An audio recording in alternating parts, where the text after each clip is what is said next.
Hi, Pisces.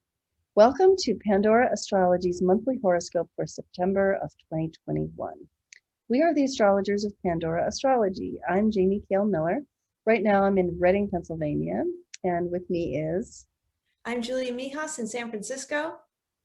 Well, Pisces, there are strong relationship themes in your horoscope this month. And if you want to find out more about it and really take advantage of it, use it well, you can get a lifelong love reading, and you can find a link for that in the YouTube description below.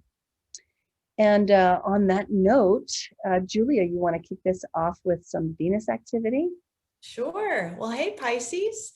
Venus is the planet of art, beauty, and relationships. And wherever we have Venus is where we get a little luck and pleasure. So Venus starts the month in your 8th house. This is the house of other people's money, meaning the money you share with others, whether they're people you know, like family members, or institutions like banks. So the 8th house is all about inheritances, joint credit cards, loans, stocks, investments, exactly, all that kind of stuff.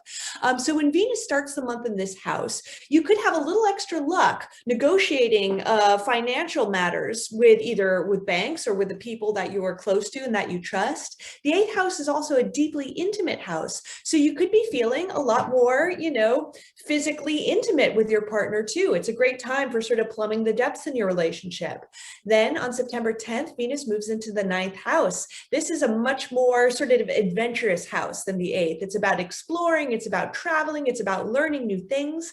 And when Venus comes into this house, for all the single Pisces out there, it can be a great time to take a little trip and go on, maybe find a holiday romance, or you could become attracted to somebody who comes from a really different background than you. And if you're attached, then you and your partner could enjoy maybe having a trip together or starting some new adventure, or even learning something new together, because this is the house of the higher mind.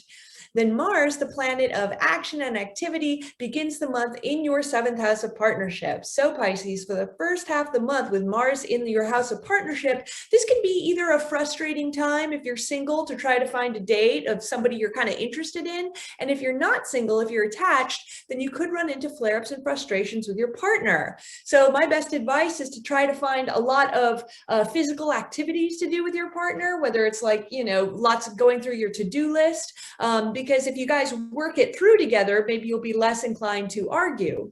Then on September 14th, Mars moves into your 8th house after Venus has left. So here you might be facing frustrations and flare-ups over shared money and resources too.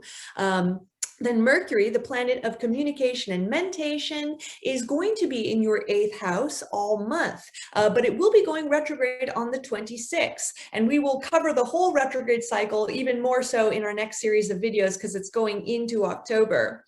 But with Mercury in this house, it's a good time for doing investigation and research, because, the 8th house is all about digging deep into something to find the answers that you need. But you also can run the risk of being a little bit paranoid too, and you might find yourself strategizing a lot about your shared resources with others. Then when Mercury goes retrograde at around this, on the 26th, you could be also rethinking some of your shared resources too with other people, maybe strategies for applying for a loan or investments you want to make for your partner too. And you could have miscommunications over money as well.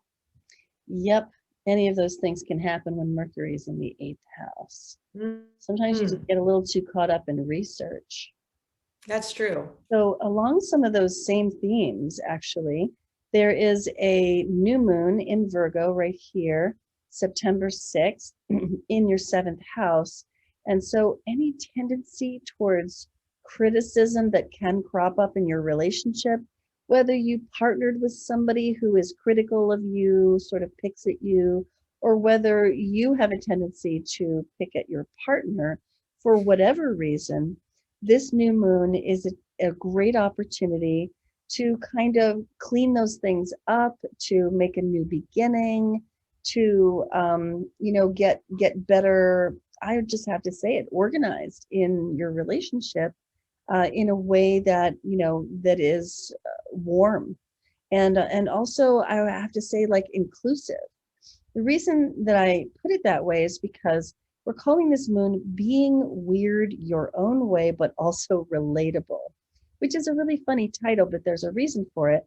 This sun and moon trine Uranus, which is the weirdo of the zodiac, And so Uranus brings in this quirky, eccentric quality, but not so weird that it's just, over the top. There are other influences with this moon that suggest that it's a time when we're going to really want to be relatable. We're going to want to be personable. We're going to want to be socially appropriate, mostly the influence of Juno in this moon. And this falls in your seventh house of partnerships. So that's why the theme is landing there so strongly. Like I said at the beginning, a lot of partnership themes in this particular month zodiac. You can find out more about that moon on our September 2021 news playlist on our YouTube channel, Pandora Astrology, or on the monthly forecast page on our website. The other moon is happening later in the month on the 20th. There it is. Here's that full moon in Pisces in your first house, along with its opposite, the sun here in Virgo in your seventh house.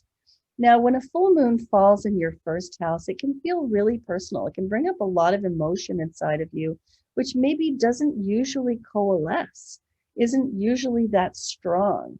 Sometimes, Pisces, to be frank, that can be useful, knowing how you actually feel instead of being a sort of a vague, cloudy sky full of possible emotions, but not really being sure which ones of them are actually real.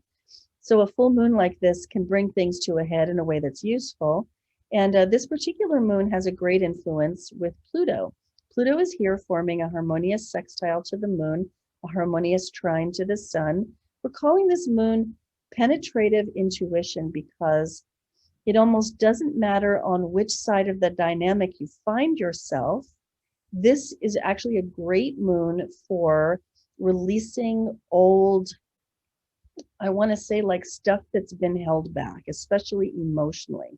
Whether you're the one who's been holding something back, maybe keeping a secret that's killing you inside that you really should tell your partner, and that you could get a lot of relief in the relationship from telling your partner. This could be a good moon to do that.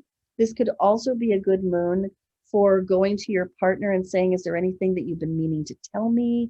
Or I know you did that thing way back then, and I just want you to know that I already know that, and I've actually already kind of forgiven you for that.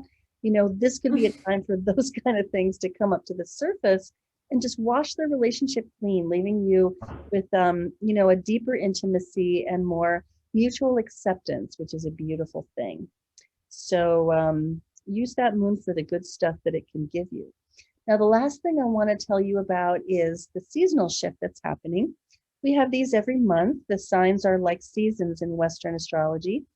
The sun is traveling along through Virgo for the first 2/3 of the month. That's the first of the three harvest signs. Virgo, the first harvest, of course, has to do with separating the wheat from the chaff. And that falls in your seventh house. The sun brings the spotlight of attention. Attention is like sunlight. Wherever you spread it around, things can grow.